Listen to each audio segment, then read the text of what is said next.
Цврсто сме одлучени да го почитуваме Законот за високо образование, Статутот на Универзитетот Свети Кирил и Методи и Етичкиот кодекс. Изјавуваме дека гордо ќе ја браниме автономијата на нашиот универзитет, отфрлајќи ги сите видови притисоци. Токму од овие причини укажуваме дека нема да учествуваме во работата на органите и телата на факултетот, со кои во моментов преседава и раководи незаконски назначениот ВД декан професор Мирјана Поповска. Продолжуваме да ги извршуваме нашите педагошки активности, предавања, консултации, испити и се што е во интерес на студентите. На ректорот на универзитетот професор Никола Јанкуловски му укажавме за незаконското, нестатутарно и неетичко постапување, како и грубото покажување на автономијата на универзитетот во однос на изборот на професор Киро Ивановски за декан на стоматолошкиот факултет, кој со мнозинство гласови го утврдивме на 12.12. минатата година. Имено, упативме отворено писмо до ректорот, со кое баравме да ни ги објасни причините за непочитувањето на нашата волја и нарушувањето на автономијата на нашиот факултет. На оваа наша иницијатива се придружија и нашите колеги, 220 студенти и специјализанти, како и мнозинство на колеги избрани во научни и соработнички звања. Сите тие упатија барање до ректорот да го избере професор Киро Ивановски за декан, како единствен предложен кандидат, која ужива поддршката на академската заедница и која доби наградата најинспиративен професор во 10-те избрани 2016 година на целиот универзитет УКИМ, награда која дојде од оние најрелевантните, студентите, награда со која нашиот факултет се гордее и со која што се зголеми авторитетот. Во интерес на надминувањето на овој проблем, група професори покренавме иницијатива и доставивме барање за работна средба со ректорот. Но за жал, ректорот одлучи да молчи, тогаш кога требаше да зборува, и да зборува кога требаше да се молчи.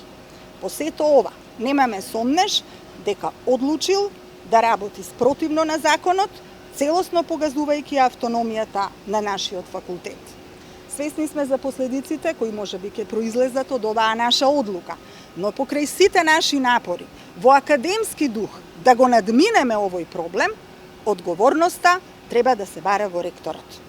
На крајот од овој академски проглас, уште еднаш го прогласуваме сите ние, наставниците, студентите, стажантите, специјализантите, асистентите, научните работници, да ја преиспита својата одлука, да го избере професор Киро Ивановски за декан, со што ќе го доведе во ред функционирањето на факултетот и, што е најважно, ќе ни ја врати автономијата, односно ќе го почитува нашето право на глас.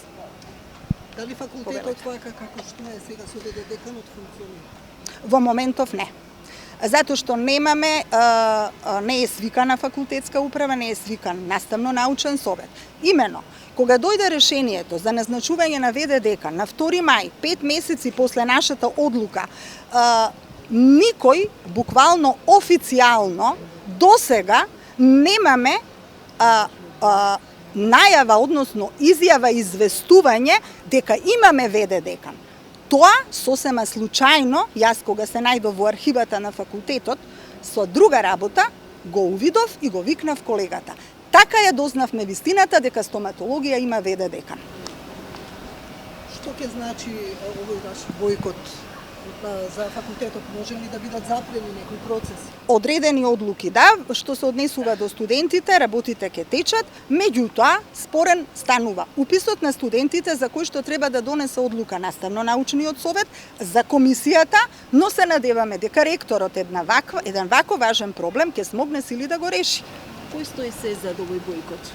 Само поголемиот број од професорите? Да, поголемиот број на професорите, затоа што наставно-научниот совет број 42, 4 студенти и 38 наставници. Во моментот вие ќе ги добиете подписите на сите оние кои што се подпишани, кои сочинуваат повеќе од 51%, значи ако тука имаме 23, наспроти другата страна се 14 професори кои што решиле кои на некој начин се од другата страна. Мнозинството членови на наставно-научниот совет од вкупниот број членови, професори и студенти, одлучиле да не учествуваат во работата на телата и органите на факултетот. А педагошката активност продолжува.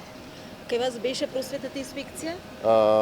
Јас поднесов до просветен инспекторат и до Министерството за образование представка и барање да се преиспита изборот на декан на стоматолошки факултет и назначувањето на ВД декан. Побарав информација во просветен инспекторат, ми рекоа дека биле на нашиот факултет и ми рекоа дека ќе одат и во ректорат да ја проверат процедурата.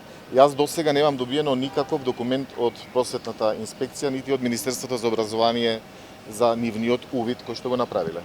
Имате ли можеби некоја се сомневате ли во некаква позадина зошто ова ви се случува? Вие бевте дел од пленумот.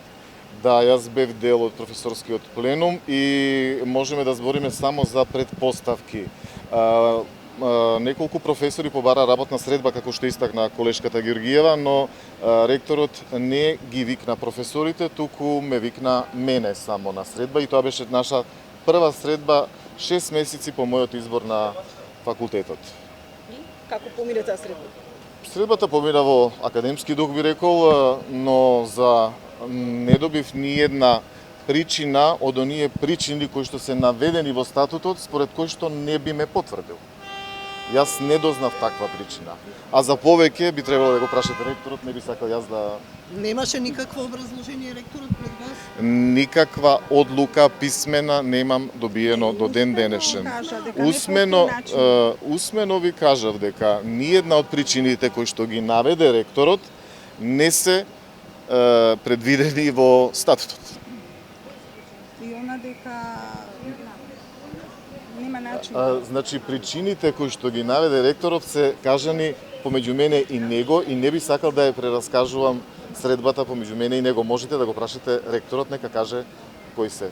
Значи повторувам, ниедна од причините кои што му даваат право на ректорот да не го потврди изборот на декан, а се запишани во статутот, не ми беше посочена од негова страна.